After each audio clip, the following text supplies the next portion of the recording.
பிரியங்கா ஒருத்தர் வந்து ஓகே பண்ணாங்கன்னா உடனே அவங்க ஏற்றுக்கிறாங்க. பிரியங்காவை சிபாரிசு பண்ணாலும் ஏற்றுக்கிறாங்க.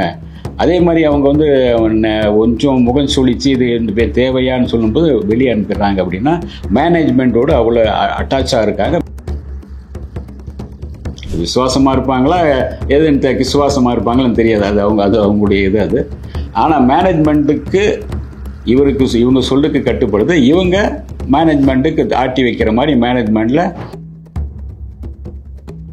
அழகான ஒரு சூறாவளியாக இருந்தாங்களே டிடி, அவங்களே கிளப்பி விட்டாங்களே இவங்க. விஜய் டிவினால டிடி இப்படின்னு திரும்பின பக்கம்லாம் டிடியுடைய குரல் அந்த அழகு அப்படியே அவங்க அண்ணன் தங்கச்சி அப்படி இப்படின்னு தன்னை கரெக்ட் பண்ணிக்குவாங்க. அதுக்கப்புறம் செக்ஷுவலாக இது பண்ணுவாங்க. அப்படின்னா அதை நீங்கள் சொல்கிற அந்த வார்த்தை தான் அதுக்கான ஒரு இதுதான். அது சின்ன திரையில் வந்து எப்படியாவது உங்களுக்கு வாய்ப்பு பெறணும்னு நிறைய பேர் வர்றாங்க. வாய்ப்பு பெறணும்னு சொல்லும்போது அட்ஜஸ்ட் ஓகே அதில் என்ன இருக்குது, சீக்கிரமாக பிரபலம் ஆகிடலாம், பணம் சம்பாதிக்கலாம் அப்படிங்கிற எண்ணத்தோடு வர்றவங்க இருக்காங்க. ஒன்று கணவரோடு இருக்கணும், இல்லாட்டி இவங்க நான் தனியாக இருக்கேன் போ அப்படிங்கிற மாதிரி போயிடுவாங்க. இவங்க வந்து இவங்களுடைய மென்டாலிட்டியில் வந்து இவங்க சொல்கிறது தான் கேட்டாகணும், கணவரே ஆனாலும் கூட. அது வந்து பெரிய பெரிய குடும்பங்களில் கணவரை வந்து ஒரு நாய்க்குட்டி மாதிரி தான் வச்சுருக்காங்க. வணக்கம் சார். வணக்கம், சொல்லுங்க. இப்போ இணையம் ஃபுல்லா ஒருத்தவங்க மேல பயங்கர ஹேட்ரட் இருக்கு அப்படின்னா அது வந்து பிரியங்கா தேஷ்பாண்டே அவர்கள் மேலதான். ஆனாலும் விஜய் டிவில இருந்து குக்வித் கோமாளி சீசன் 5 டைட்டில் வின்னர் வந்து அவங்களுக்கு தான் கொடுத்துருக்காங்க அப்படின்னும் போது அதன் பின்னணி என்னவா இருக்கும் சார்? என்னன்னா அவங்க ஸ்டைல் வேற, இவங்க ஸ்டைல் வேற. இவங்க மணிமேகலை வந்து தமிழ்நாட்டு பொண்ணு. அவங்க வந்து கர்நாடகாவிலேருந்து வந்தாங்கன்னு நினைக்கிறேன். ஏறக்குறைய பார்த்தீங்கன்னா அவங்கள மீட் பண்ணும்போது ஹாய் அப்படின்னு ஒரு ஹக் பண்ணுவாங்க, கட்டி பிடிப்பாங்க, ஏதோ ஒரு தம்பி அண்ணன் ஏதாச்சும் ஒரு முறை பண்ணி இது பண்ணிக்குவாங்க. ஆனால் மணிமேகலைகிட்ட அது கிடையாது. இப்போது நீங்களே வந்து தமிழ்நாட்டு பொண்ணுங்கக்கிட்ட நீங்கள் கை தான் குளிக்கிங்க, என்ன ஹக் பண்ணுவீங்களா? இல்லை, கிடையாது இல்லையா? அந்த மாதிரி இது கல்ச்சர். இது அந்த கல்ச்சரில் வந்து ஈஸியாக அவங்கள வந்து வசப்படுத்தலாம், யாரை வேணாலும் நீங்கள் வசப்படுத்தலாம். அந்த அளவுக்கு அவங்க வந்து ஒரு மேனேஜ்மெண்ட்டில் இருக்கிற அத்தனை பேர் கூட அவ்வளவு நெருக்கமாக இருக்காங்க. ஒரு பெரிய இமயமலை, ஒரு பெரிய ஒரு அழகான ஒரு சூறாவளியாக இருந்தாங்களே டிடி, அவங்களே கிளப்பி விட்டாங்களே இவங்க. எவ்வளோ பெரிய, அதாவது அந்த ஒரு விஜய் டிவினால டிடி இப்படின்னு திரும்பின பக்கம்லாம் டிடியுடைய குரல் அந்த அழகு அப்படியே இன்றைக்கி வரைக்கும் அந்த இது இருந்துச்சு இல்லையா? அந்த அழகில் பாதி கூட இவங்க கிடையாதுன்னு வச்சுக்கோங்க, அது வேறு. ஆனாலும் கூட இவங்க ஆட்களை ஈர்க்கக்கூடிய தன்மை இவங்ககிட்ட வச்சுருக்காங்க. எப்படியாவது அவங்கள பேசி கீசி அந்த கரெக்ட் பண்ணி அதை அவங்கள ஒர்க் பண்ணுறோம் இது பண்ணுறோம் அப்படின்னா போய் இது பண்ணிடுறாங்க. அது வெறும் நெருக்கம் மட்டும் தானா சார்? இல்லை, அதில் இவங்க என்ன சொல்கிறாங்க பார்த்தீங்களா, நம்ம சுசி என்ன சொல்கிறாங்கன்னா அதுக்கு ஒரு இது சொல்கிறாங்க. இந்த மாதிரி ஆட்கள் வந்து பின்னாடி வேறு மாதிரி அவங்களை பயன்படுத்திக்குவாங்க. முதல்ல வந்து தன்வசப்படுத்துறது, கிட்டத்தை சேர்த்துக்கிட்டு அதுக்கு பிறகு இவங்களை எப்படி யூஸ் பண்ணலாம் அப்படிங்கிறது. சில பேர் வந்து அதிலே வந்து உங்களுக்கு லேடிஸும் இருப்பாங்க. நிறைய பாட வர்றவங்க, நடிக்க வர்றவங்க, எக்கச்சக்கமாக வர்றவங்க. அவங்க எல்லாமே இவங்களுக்கு வேறு ஆட்கள் வேறு மாதிரி யூஸ் பண்ணிக்கலாம்ல, அது தெரியாது.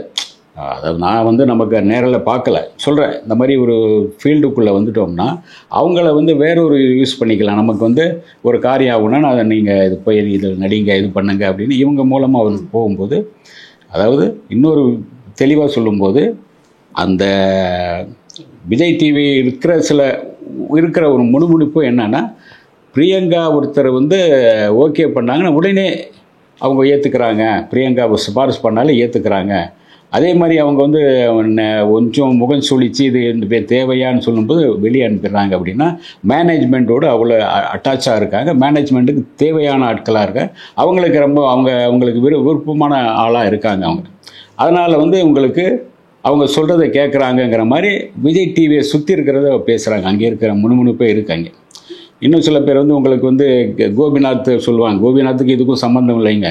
இவங்க பெரும்பாலும் வந்து அந்த ஆரம்பத்தில் வந்து பார்த்திங்கன்னா இவங்களும் ஆனந்த் 2 பேர் சேர்ந்து தான் பண்ணிகிட்டு இருந்தாங்க. அது பிறகு பார்த்தா ஆனந்த் இதாகிட்டு அவரும் இப்போது அவங்க நம்ம அறந்தாங்கி நிஷாவும் சேர்ந்து ஏதோ ஒரு ப்ரோக்ராம்ஸில் இது பண்ணிகிட்ருக்காங்க. இவங்க பண்ணுறது எல்லாமே பெரும்பாலும் உங்களுக்கு இந்த பாட்டு வேறு ஏதோ பண்ணிகிட்ருக்காங்க. நிறைய முக்கியமான ப்ரோக்ராம்லாம் இவங்க பண்ணிகிட்ருக்காங்க. இப்போ பிரியங்கா தேஷ்பாண்டே இருக்காங்க இல்லையா, அவங்களுக்கும் மேனேஜ்மெண்ட்டுக்கும் வந்து ஒரு பயங்கர அட்டாச்மெண்ட் இருக்கு. பிரியங்கா என்ன சொன்னாலும் கேட்பாங்க அப்படிங்கிறது இப்போ நீங்களும் சொல்றீங்க, நிறைய பேர் சொல்ற விஷயம். இல்லை, நான் வந்து அங்கே இருக்கிற ஆட்களுடைய முணுமுணுப்பு அதை வந்து சில பேர் பாதிக்கப்பட்டிருப்பாங்களே, என்ன அது நேற்று வந்து பொண்ணு நாம சொல்கிறது மேனேஜ்மெண்ட் கேட்க மாட்டேங்குது, எது சொன்னால் மட்டும் கேட்டுக்கிறாங்க. 15 வருஷமாக அவங்க இருக்காங்க மணிமேகலை. அவங்க இருந்த சூழல் வேறு. இந்த குக்கு கோமாளியில் நானே பார்த்துருக்கேன், பல தடவை பார்த்துருக்கேன். கொஞ்சம் காமெடியாக நல்லா கொஞ்சம் இதாக இருக்கும், பண்ணிகிட்டு இருப்பாங்க, பரபரப்பாக இருக்கும். அங்கேயும் இவங்க வரும்போது தேவையில்லாது. ஏன்னா ஏற்கனவே நீங்கள் எல்லாதும் நீங்கள் தான் பார்த்துட்ருக்கீங்க. இங்கேயும் வந்து ஒருத்தரை வந்து நீங்கள் வெளியே அனுப்பிட்டு பண்ணணும் அப்படின்னு சொல்லும்போது வேற சில சம்திங் இருக்குது. இவங்க தான் மேலே குக் வித் கோமாளியோட அந்த ப்ரொடக்ஷன் மேலே ஹெட் இருக்காங்க இல்லையா, அவங்களுக்கும் விஜய் டிவியோட ஹெட்டுக்கும் பிரியங்கா அவர்களுக்கும் ஏதோ அட்ஜஸ்ட்மெண்ட் இருக்குது, ஏதோ ஒரு டீலிங் இருக்குது. அதனால தான் பிரியங்கா என்ன சொன்னாலும் அவங்க கேட்குறாங்க அப்படின்னு சொல்கிறாங்க இல்லையா. ஆமாம், இருக்கலாம். அதனால தான் உங்களுக்கு பிரியங்கா சொல்கிறத கேட்குறாங்கன்னா வேற காரணம் என்ன, வேறு என்ன? இப்போ பிரியங்கா அந்த இதோட ஓனராக இல்லை ஒன்னாவது பார்ட்னராக இருந்தால் சொல்லியிருக்காங்கன்னு கேட்கலாம். அப்புறம் வந்து போர்டில் அவங்க வந்து ஒரு எம்டியும் கிடையாது. அது இவங்க வந்து கர்நாடகாவை சேர்ந்தவங்க.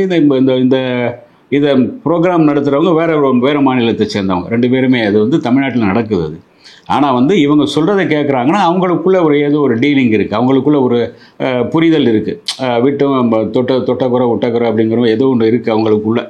அதனால் அவங்க சொல்கிறத கேட்டுக்கிறாங்க அந்த மேனேஜ்மெண்ட். அவங்க அந்த கை வந்து அங்கே இவங்க கை தான் உயர்ந்திருக்கு. இவங்க ஒருத்தரை டிக் மார்க் பண்ணாங்கன்னா ஓகே, வேண்டான்னு சொன்னாங்கன்னா ஓகே, வெளியே கிளம்பு.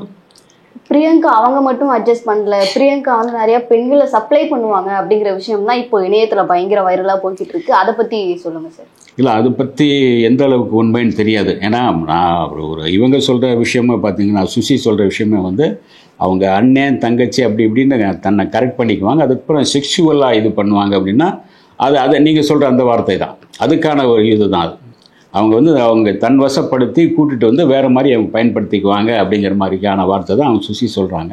அதுக்கு அர்த்தம் அதுதான், நீங்கள் சொல்கிற மாதிரி இருக்கலாம், இல்லாமலும் இருக்கலாம். அது என்ன வந்து ஒரு இடத்துல நாம் வந்து தக்க வச்சுக்கணும், நாம் தான் மேனேஜ்மெண்ட்டில் முன்னாடி இருக்கணும், நாம் சொல்கிறது தான் மேனேஜ்மெண்ட் கேட்கணும் அப்படின்னா இந்த மாதிரி பண்ண வேண்டி இருக்கும். இது வந்து சூழல் வந்து மறக்க முடியாது, அதாவது தவிர்க்க முடியாதது. ஒரு மேனேஜ்மெண்ட்டில் நான் மட்டும்தான் இருக்கணும், நான் சொல்கிறது மட்டும்தான் முன்னாடி நான் தான் இருக்கணும், மேலே நான் தான் இருக்கணும், அந்த ஓரளவு. ஆனால் நான் தான் இருக்கணும், நான் தான்ங்கிறது தெரியக்கூடாது. அந்த மாதிரியான ஒரு சூழல் தான் இது.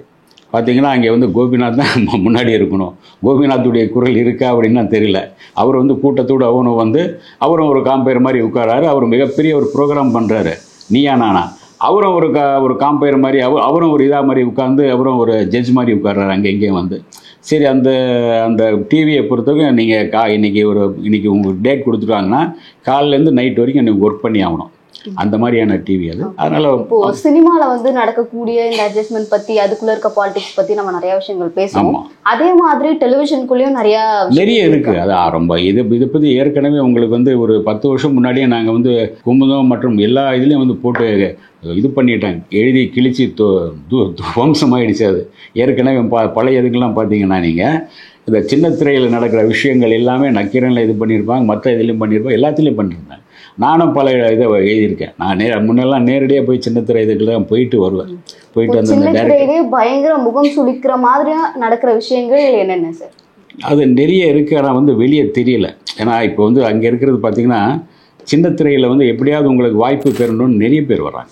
வாய்ப்பு பெறணும்னு சொல்லும்போது அட்ஜஸ்ட் ஓகே, அதில் என்ன இருக்குது, சீக்கிரமாக பிரபலமாகிடலாம், பணம் சம்பாதிக்கலாம் அப்படிங்கிற எண்ணத்தோடு வர்றவங்க இருக்காங்க.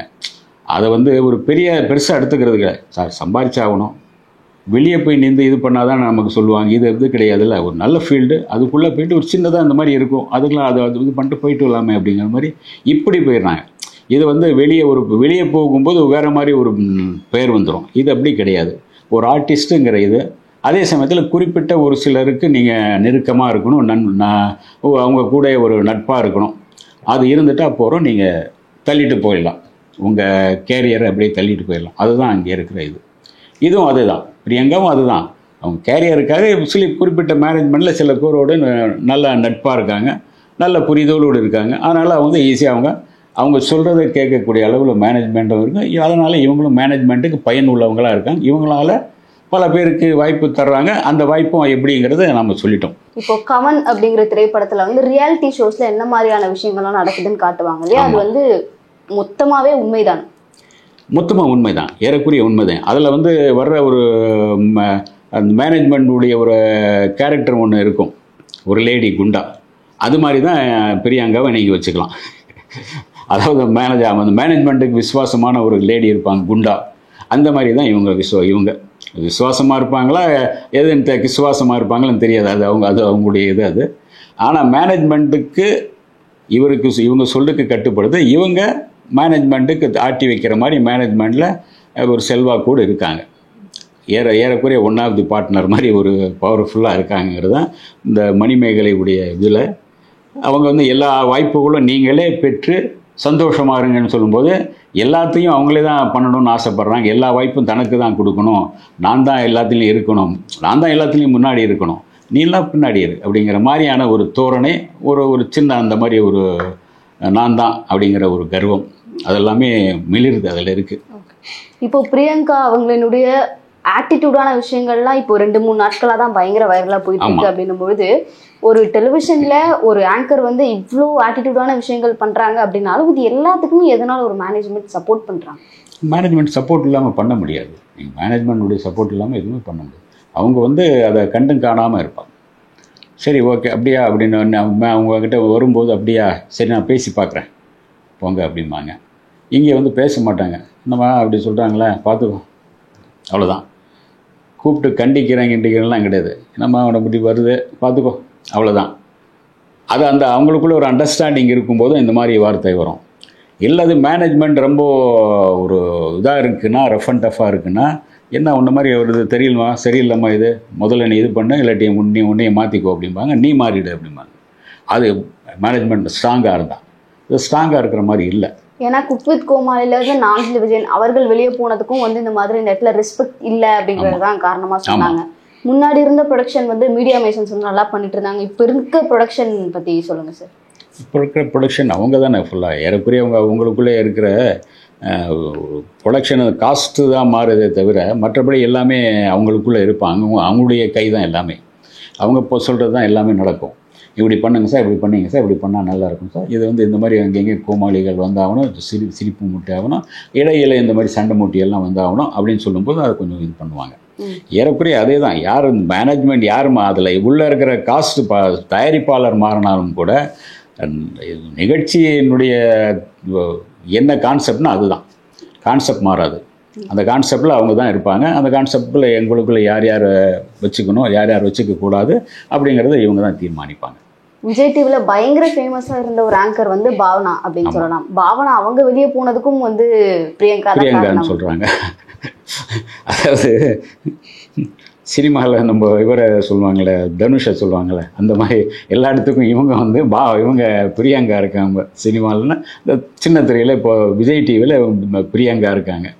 பல பேருக்கு பல வகையான குடைச்சல் கொடுக்குறது அல்லது அவங்கள எப்படி யூஸ் பண்ணிக்கிறது தெரிஞ்சவங்களாக இருக்காங்க. சில இவங்களுக்கு கட்டுப்பட்டவங்களை ஒரு அடிமைப்படுத்துகிற மாதிரி கட்டுப்பட்டவங்களை எப்படி யூஸ் பண்ணுறதுன்னு இவங்களுக்கு தெரியும். கட்டுப்படாதவர்களை ஏதாச்சும் ஒரு இது காரணம் காட்டி இது பண்ணி அவங்களே வெளியேற மாதிரி ஒரு டார்ச்சர் கொடுத்தீங்கன்னா போகிறோம். நீங்கள் தள்ளி விடக்கூடாது. உள்ளுக்குள்ளே உங்களுக்கு ஒரு டார்ச்சர் கொடுத்துட்டா நீங்களே வந்து போடா நீயும் அப்படிங்கிற மாதிரி போயிடுவாங்களே. அந்த மாதிரி தான் இப்போ மணிமேகலை அவங்களுக்கு கொடுத்த டார்ச்சரில் அவங்களே வந்து நீயே இருந்துக்கோமா, எனக்கு தேவையில்லை, நீயே நிறைய பார்த்துக்கோமா அப்படின்னு போயிட்டாங்க. அதுதான் ஒரு இது. பிரியங்கா வந்து ப்ரொஃபஷனல் லைஃப் எப்படி கிடையாது, பர்சனல் லைஃப்லையும் இவங்க வந்து இப்படி தான். அதனால தான் வந்து அவங்களுடைய கணவர்னால அவங்க கூட வாழ முடியல, அவங்க கணவரை இவங்க போட்டு ரொம்ப படாத பாடுபடுத்திட்டாங்க அப்படின்னு சொல்லி சுசித்ரா அவர்கள் சொல்லியிருந்தாங்க இல்லையா? ஸோ இவங்க பர்சனல் லைஃப்லையும் அப்படி தானா, எதனால டிவோர்ஸ் ஆச்சு? அப்படி பர்சனல் லைஃப்பில் இருந்தால் தான் அப்படி இருக்கும்போது அவங்களுக்கு இருக்கும். ஏன்னா சில பேர் வந்து செலிபிரிட்டாக எங்கள் வெளியே வந்து நிறைய விஐபிகளை பார்க்குறாங்க, இது பார்க்குறாங்க அப்படின்னா அந்த விஐபிகள் கூட நீங்கள் நெருக்கமாக இருக்கணும், விஐபிகளோட மனசில் இடம் பெறணும் அப்படின்னா நீங்கள் அவங்க கூட ஒரு ரொம்ப ஜோவியலாக மகிழ்ச்சியாக பேசிகிட்டு இருக்கணும், அப்பப்போ இது பண்ணோம். இது வந்து ஒரு புருஷன் பொண்டாட்டிக்குள்ளே ஒத்து வராது. என்ன நான் இருக்கும்போது நீ அவர்கிட்ட என்ன பேசிகிட்டு இருக்கே அப்படிம்பாங்க. ஒன்று கணவரோடு இருக்கணும், இல்லாட்டி இவங்க தனியாக நான் தனியாக இருக்கேன் போ அப்படிங்கிற மாதிரி போயிடுவாங்க. இவங்க வந்து இவங்களுடைய மென்டாலிட்டியில் வந்து இவங்க சொல்கிறது தான் கேட்டாகணும், கணவரே ஆனாலும் கூட. அது வந்து பெரிய பெரிய குடும்பங்களில் கணவரை வந்து ஒரு நாய்க்குட்டி மாதிரி தான் வச்சுருக்காங்க. நான் சொல்கிறத அவங்க மூட் அவுட் ஆகிருக்கும்போது வந்து வாலாட்டிட்டு என்னம்மான்னு கொஞ்சிரும் அந்த நாய். அப்படியே நாக்கால் தடவி கொஞ்சணும். இவங்க நல்ல மூடாக இருக்கும்போது அவங்க அந்த நாயை கொஞ்சி முத்தம் கொடுத்து அப்படியே விரட்டி பராண்டிட்டு இருப்பாங்க. இந்த மாதிரி ஒரு நாய்க்குட்டி மாதிரி தான் ஏறக்குரிய கணவர்கள். அவர் அப்பாவும் அவரும் ஒரு கொஞ்ச நாள் எத்தனை நாள் இவங்களுடைய இதெல்லாம் பார்க்கும்போது அவருக்கு இன்னும் கொஞ்சம் பிபி ஏறும், இன்னும் கொஞ்சம் டென்ஷன் ஆகும். சொன்னால் என்ன ஆகும், என்ன நீ பெரிய இவன் மாதிரியா அப்படி இப்படின்னு ஒரு சண்டை வரும். சண்டை வேறு மாதிரி பிரச்சனை வரும்போது இவர் தான் காயப்படுவாரே தவிர இவங்க காயப்பட மாட்டாங்க. இவங்க அதெல்லாம் ஒரு தொடச்சி விட்டு போயிட்டே இருப்பாங்க. நீ இப்போ அவ்வளோதானே, போயிட்டு வா, நான் உன்னை டைவர்ஸ் பண்ணிடுறேன், போயிட்டு வா அப்படின்னு சொல்லிட்டு போய் இவங்களே வந்துடுவாங்க. அந்த மாதிரி மென்டாலிட்டி உள்ளவங்க தான். இவங்களுக்குள்ள ஒரு நான் மகிழ்ச்சியாக இருக்கணும், எனக்கு தேவையானது எனக்கு கிடைக்கணும், நான் சந்தோஷமாக இருக்கணும். என்ன சுற்றி பல பேர் ஒரு ஒரு கைத்தட்டுற மாதிரி இருக்கணும், மகிழ்ச்சிக்கூடியதாக இருக்கணும், என்ன சுற்றி என்ன இருக்கணும், நான் சொல்கிறத கேட்கணும். இப்படியான ஒரு மென்டாலிட்டி அது.